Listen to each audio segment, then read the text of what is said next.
Friends, তো আজকে আমি মানে সবাই ফেসবুকে অনেক দিন থেকেই দেখছি যে খুব এই ভিডিওসটা চলছে রোদেতে ডিম ভাজা। রোদেতে ডিম ভাজা হবে নাকি আমি জানি না। তাহলে এই যে আমি ভাজা ভাজা হয়ে যাবে এটা আমি জানি। এই যে আমি এইখানে ডিম ভাজা করবো বলে সমস্ত কিছু নিয়ে নিয়েছি। এই যে এটা ডিম, তো দেখি রোদেতে ডিম ভাজা হয় নাকি, আদৌ এটা সত্যি নাকি রোদেতে ডিম ভাজা হয় নাকি।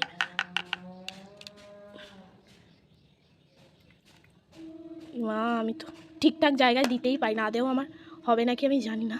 তাহলে এইটা প্রচুর তেতে গেছে, আমি হাত দিতে পারছি না। দেখি হয় নাকি, কিছু হয় নাকি রোদেতে ডিম ভাজা। ডিমটা প্যানেতে দিয়ে দিয়েছি, এবার এই যে দিয়েছি।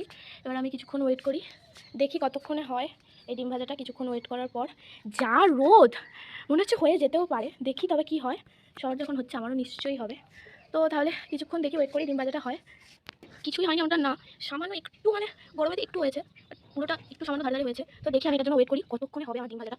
আসলে মাথা মানে কি বলবো, পাগল থাকলে এরকমই করে, এত রোদেতে মানে মিনিমাম করে চান করে গেছি, এত রোদেতে আমি মাথা পাগল হয়ে গেছে। আমি করতে এসেছি, এখন আমার ডিম ভাজাটা কমপ্লিট হচ্ছে না, আর 1 মিনিটের মতো দাঁড়িয়ে আছি, হচ্ছেই না। তো দেখি আমি ওয়েট করি কতক্ষণ ডিম ভাজাটা আমার হয়। অনেকক্ষণ বসে থাকার পর আমি তো ওয়েট করেই আছি, তো যথেষ্ট হয়েছে। যা রোদ, হবে না মানে মানে হালকা মানে পোচ মতো হয়ে গেছে, এর থেকে বেশি আর হবে না। তো যথেষ্ট, মানে এটা এত গরম হয়ে গেছে, মানে এইটাই হয়ে যাবে, মানে হাফ বয়েল মতো ডিম ডিম মানে পোচ টাইপের হয়ে গেছে, ভাজা পুরোপুরি হবে না আর হয়ও না। তো তো এইটাই মানে আমিও করে দেখলাম হয়েছে, বাট এটা ডিম। আর অবশেষে ওই ডিমের পোচটা কমপ্লিট হয়ে গেছে।